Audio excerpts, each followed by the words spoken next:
Recordándoles que tenemos nuestra página www.conelconsumidor.com. Ahí puede vernos en este momento. Si se tiene que trasladar, pues estamos online, no se preocupe. También estamos en Twitter y en Facebook. Así que no solamente puede ver este programa, sino ampliar sobre todo lo que hacemos, cápsulas, reportajes y todos los programas anteriores. Así que no tiene excusa para ser feliz en todas las áreas de su vida, que es el objetivo del programa Con el Consumidor.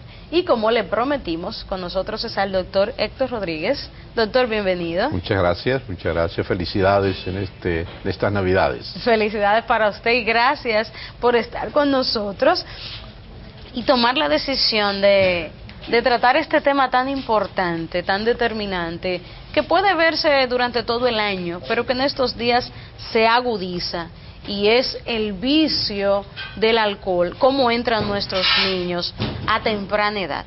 Pero es bueno decir, ¿cuáles serían las causas por las que un niño llegue, sea introducido por sus padres o solo, en este vicio tan temprano? Sí. Mire, como usted ha dicho, en los periodos de fiestas, los dominicanos, que somos el segundo país en América en consumo de alcohol, nos excedemos. Antes de hablar de los efectos del alcohol en la niñez, hay que hablar de los efectos del alcohol en los seres humanos. Daña el cerebro, altera las funciones perceptivas, y en términos sociales obstaculiza la convivencia, el cumplimiento de la ley, etcétera, etcétera. Cuando se toma en exceso, el alcohol simplemente intoxica. Y esto significa que afecta el cerebro y afecta el corazón y otros órganos vitales del cuerpo humano. Eso es en un ser humano adulto. Cuando esto sucede en un ser humano que está en la niñez, o en la pubertad, o en la adolescencia, o en la juventud, el daño es mayor. Y revisando la literatura de estos días, los datos estadísticos de estos días, me alarmó el ver que el día de Navidad, según un periódico que se llama La Verdad Digital, hubo 120 intoxicaciones en el país. Y de estas, el 25% fue de niños entre 2 y 14 años. Vea usted que el tema que ustedes proponen analizar hoy es un tema que llama la atención. ¿Cómo llega el niño a tomar alcohol? En primer lugar, por aprendizaje modélico. Él ve que su papá bebe, que su abuelo bebe, que su tío bebe, y un día por curiosidad lo prueba. Al mismo tiempo es como una manifestación de adultez, de libertad. Entonces aparece la primera causa, la imitación. En segundo lugar, la curiosidad. En tercer lugar, la incitación por parte de uno que ha sido ya adoctrinado, que ha entrado ya al consumo, que puede estar en términos de adicción o no adicción, pero por ahí se comienza. Y por otro lado, una debilidad de la ley que permite que los adultos manden a comprar ron, alcohol, cervezas con los niños, y al mismo tiempo cuando llega pues se le agradece, pruébalo. Y otros padres desaprensivos que creen que ser hombre desde pequeño implica hacer cosas que hacen los adultos, entre ellos tomar un sorbito de cerveza, una tapita de ron, y eso se va haciendo ya un hábito, algo normal. Una violación se va convirtiendo en un hábito normal. Doctor, entonces usted nos dice que la primera causa es la imitación. Entonces es un poco delicado, complicado quizás, tratar este tema desde este punto, porque puede que en todas las casas no se tome mucho alcohol, pero en estos días como que casi todo el mundo se toma un trago. Entonces, ¿cómo le decimos a un niño no haga esto si nosotros los estamos haciendo? O sea, ¿cómo educamos un niño en bien, evitando que se vaya por esa vía, si todos en la casa o alguno se toma un trago? Sí, es un problema no solamente familiar, sino que es un problema social. Hay que cuidar desde la publicidad, que no incite, que no llame la atención, y en eso los expertos saben cómo hacerlo. En segundo lugar, ¿cómo se previene en la infancia, en la pubertad, el consumo de alcohol? Advirtiéndoles sobre los daños. Eso lo puede hacer la escuela, lo pueden hacer los padres. Eso te daña el cerebro, es decir, te atonta, te aloca, te quita concentración, te expone a que un carro te choque. A las niñas incluso se les pone a que sean violadas. Y así hay una serie de hechos, de consecuencias lamentables que puede producir el consumo de alcohol, que al niño no solamente le da un poco de miedo, sino que razona y así comienza a evitarlo. Pero tiene que ser una labor educativa que comienza en el hogar, que que continúa en la escuela y también en la sociedad. Y los padres tienen que tomar conciencia de que un niño que comienza a tomar temprano es un candidato a un consumidor, a ser un bebedor problemático, que va a tener problemas con su familia, que va a tener problemas con sus amigos, que va a tener problemas con la ley. ¿Por qué advertir sobre las graves consecuencias que puede tener la iniciación temprana? Porque una familia donde hay un alcohólico es una familia con graves problemas.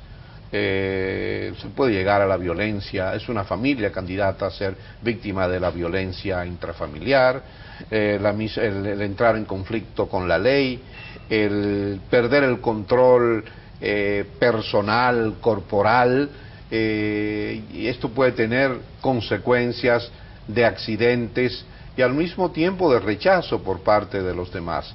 Esto implica entonces que en la ingesta del alcohol hay consecuencias físicas, hay consecuencias emocionales, hay consecuencias psicológicas y hay consecuencias sociales. Doctor, fuimos a la calle y le preguntamos a la gente un poquito de este tema y vamos a ver lo que la gente dice para ver si estamos a la par con ellos. Exacto.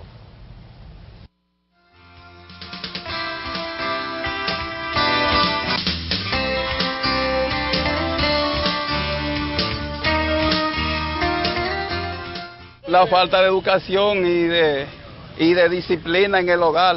Los niños copian lo que ven que hacen los padres. Mientras ven los padres tomando, ellos cogen esas medidas. Porque sus padres no le ponen atención, ni lo cuidan, y se descuidan de ellos, no le dan educación, ni le dan costumbre. Por irresponsabilidad de los padres.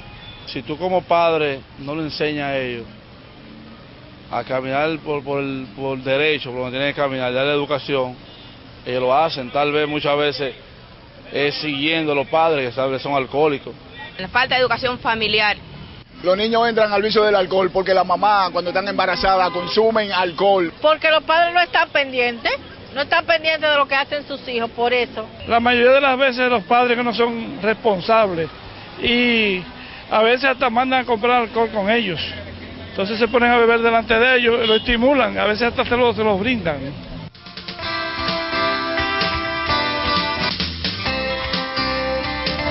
Ahí vimos, doctor, que la gente tiene la información, pero me llamó mucho la atención de la persona que dijo que es porque la madre toma alcohol durante el embarazo. ¿Qué tan importante o determinante puede ser esto?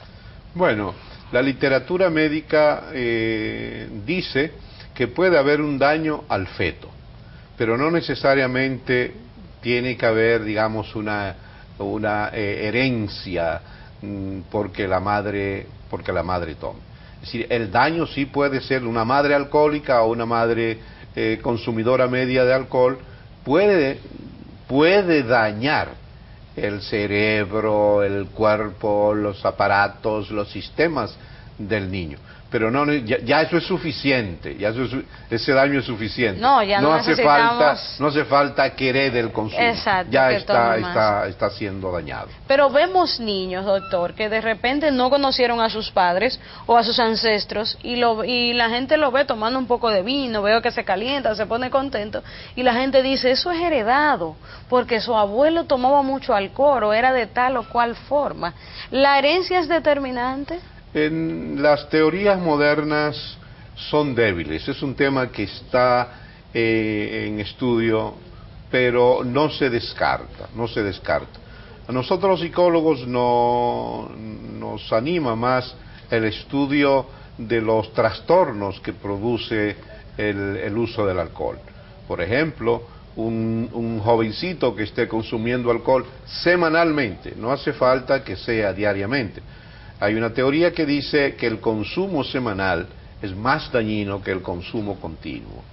Entonces, este muchacho va a tener problemas en su casa, va a tener problemas de estudios, si trabaja va a tener problemas de bajo rendimiento, de adaptación al grupo, de irrespeto a la autoridad. Entonces vemos que el alcohol a temprana edad comienza a hacer daño, y ese daño se va prolongando y daña, por supuesto, la vida. Pero vuelvo a la primera pregunta que usted me hacía. No es la herencia, es lo que decía el aprendizaje modélico. Es decir, un señor que tomó mucho, lo más probable es que su hijo, uno de sus hijos o una de sus hijas aprenda a tomar, y como decía el pueblo en la entrevista, haya sido incitado a tomar. Y entonces lo va pasando, el ejemplo, el mal hábito va pasando de generación en generación. Y puede ser que este aprendizaje la gente le llame herencia, pero lo que se ha heredado es un aprendizaje, un hábito de consumo. Doctor, hay algunos niños, tenemos adolescentes, lo vemos todos los días, pero nada más beben en diciembre y le compran, bueno, no voy a decir la marca, pero hay un vino que conocemos por ahí, que es tradicional en nuestras casas, que se conoce, y la gente dice, no, dale ese vinito nada más en diciembre. ¿Es realmente verdad que el niño solamente va a tomar en diciembre porque es fiesta y no va a volver a tomar? No. Es muy probable que detrás de este primer paso venga el segundo paso. Es decir, el alcohol produce un efecto sedante, relajante, y si son varias copas, produce hasta una euforia, esa contentura del dominicano cuando toma. Y esto el niño también lo registra. Lo que pasa es que en Navidad se nota más. Lo más probable es que si en esa casa hay alcohol, el niño consuma pequeñas cantidades y pasa desapercibido. Por eso una de las recomendaciones que se hacen a las familias que tienen alcohol, que en todas las casas existe su botella de ron, no existen libros, pero sí existe botellas de alcohol, es que se mantengan guardadas. Y si se mantienen abiertas, libres, pues que se controlen las medidas para ver si alguien está consumiendo alcohol. Okay, doctor. Se da el caso de casos criminales, que hay muchachas que cuidan niños, que para calmar a niños que son un poco necios, hiperactivos, simplemente vigorosos, le dan alcohol para calmarlos. Le echan gotitas en la leche. Gotitas en la leche para calmar al niño. Sí. Que eso también es tremendamente dañino. Es como si le echáramos ácido del diablo en la piel de un niño. Wow, doctor, hay una parte importante que usted nos dijo, tenemos una botella en casa, quizá no tenemos en control, pero hay padres también que puede que sus niños estén tomando por ahí y que antes de llegar se cuiden, se hagan el verdadero dry clean, como dicen, y los padres no se enteren. ¿Cómo nos enteramos en el diario vivir que nuestro hijo o hija adolescente puede estar tomando alcohol? Pero eso es después de la pausa. Así que quédense con nosotros porque tenemos algo más.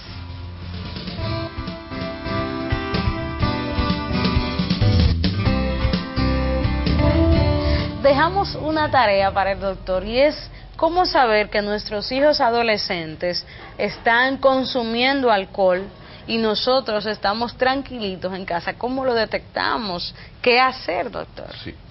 El alcohol se toma en determinados momentos y en determinados lugares. Es lo primero. Hay que saber dónde están los hijos y con quién están. Si están en un cumpleaños, si están en una juntadera, si están en una fiestecita, no hay que negar que ahí se está tomando alcohol. Entonces, lo primero. Lo segundo, siempre será una verdad a media la que se va a conocer. Olerlos, conocer sus hábitos, ver sus ojos si están más lentos o están rojos. Es decir, siempre habrá algunos indicios, pero el mejor indicio es la responsabilidad, la confianza. Es decir, tú tomaste, y que el muchacho pueda decirle que sí, es que el muchacho no mienta. Uno cree que la mayoría de los muchachos va a mentir, pero si se ha cultivado una comunicación en la clase media y en la clase baja, el muchacho va a decir, sí, yo tomé. Entonces es la oportunidad para discutir la situación y ver la situación de riesgo en la que el muchacho se puso. Hay padres que tienen estas normas, es decir, usted va a una fiestecita, no se me monte con nadie, yo voy a buscarlo. Cuando el muchacho sale de la fiesta y el papá lo busca, digamos, está en el momentum para detectar el consumo, desde que entra. Por más que se haya cepillado y que haya comido mentas o dulces u otro refresco dulce. Entonces siempre hay algunos indicios físicos. El muchacho es tímido, pero se vuelve más comunicativo, se vuelve errático, porque el consumo tiene digamos, su situación de riesgo. Desde que se pasa de 5 copas, ya se entra en el territorio casi de la intoxicación. Si se debe tomar civilizadamente un primer trago. El primer trago parece exagerado, debe durarse, consumiendo el primer trago, 1 hora. 1 hora. Y no más de 5 tragos en 5 horas. A partir de ahí ya se entra en una situación de riesgo. Y ojo, y si el joven maneja, porque hay muchos muchachos que los padres irresponsablemente le permiten conducir, una de las tragedias derivadas del consumo de alcohol en los adultos y en los adolescentes son los accidentes de tránsito. Incluso las estadísticas dicen que la mayoría de los accidentes de tránsito se deben precisamente al consumo de alcohol. Pero si usted forma al niño, como yo decía hace un rato, desde temprana edad, advirtiéndole los riesgos, no es que no vaya a tomar, pero reduce la ingesta. Otra manera es educarlo para que tomen civilizadamente. Primero, no permita que nadie, cuando ya van a fiesta, 15, 16 años, no permita que nadie te prepare tus tragos, porque te pueden hacer una maldad, una broma. Si es que vas a tomar, utiliza la fórmula 3x1, es decir, en un vaso normal, un poquito de alcohol y 3 o 4 veces una cantidad de refresco. Y en cuanto a cerveza, pues que no se tome más de 3. Es decir, usted dirá, bueno, pero él está solo. Se puede formar la responsabilidad y advertirle y hacer lo que lea. Y usted como padre también leer sobre el daño que esto produce a corto plazo, a mediano plazo y a largo plazo en su cerebro. Es decir, beber es un caminito para convertirse en idiota.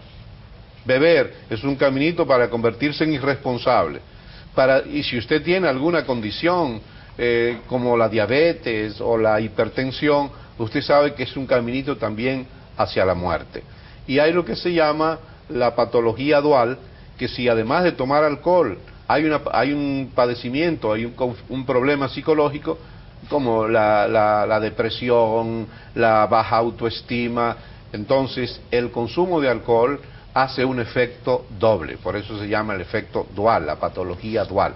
Como la persona a veces no sabe lo que tienen, entonces una caja de sorpresas. De aquí entonces que advertirle al muchacho sobre los riesgos, advertirle al muchacho sobre los daños que produce esto a largo plazo y confiar en que esa educación permanente, como decía en la encuesta, va a producir un muro de contención.